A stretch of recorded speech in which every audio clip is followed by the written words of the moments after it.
If I speak with people around me, they seem to see money as a given thing, and you say that they should not, and that it's something you can design. Could you please tell something about that?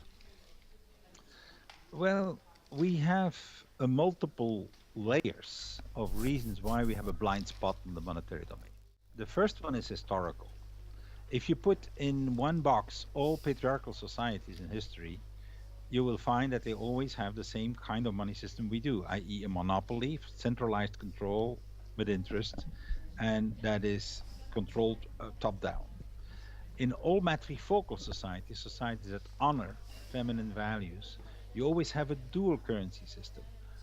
One similar to the patriarchal one to trade with people you don't know, but another one for local exchanges that people themselves create.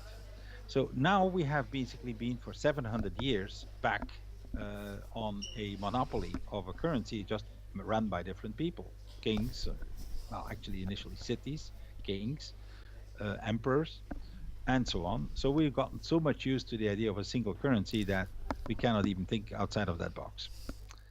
There's a second level. We just finished 50 years, or actually probably closer to a century, of ideological conflict between capitalism and communism.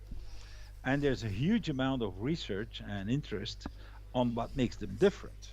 The role of private ownership versus governmental intervention, the role of the market system versus planning, and all that stuff has been studied to death.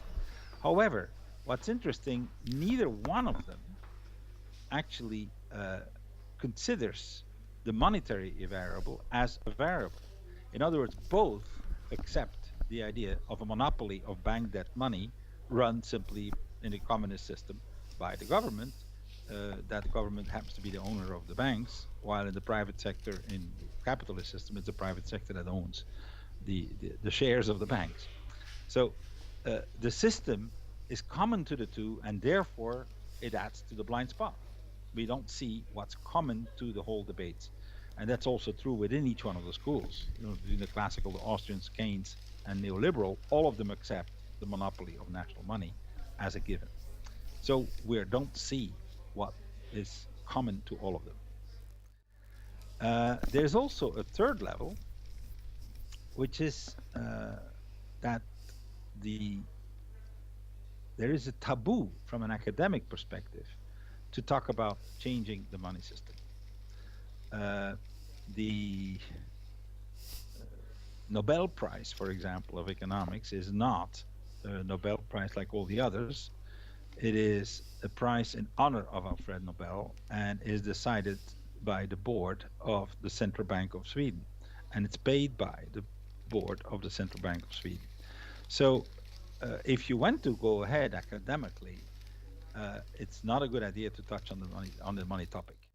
So these combination of history, conflict between capitalism and communism on an ideological level, and a lobby of status quo, which are the central banks, that combination makes it pretty impossible to actually think out of that box, or very difficult. Another metaphor, if I may mix it, is we need to become flying fish in order to understand water, because we are living in the money like we were living in the water. It's just a given. And in fact, only the flying fish understand what that is about.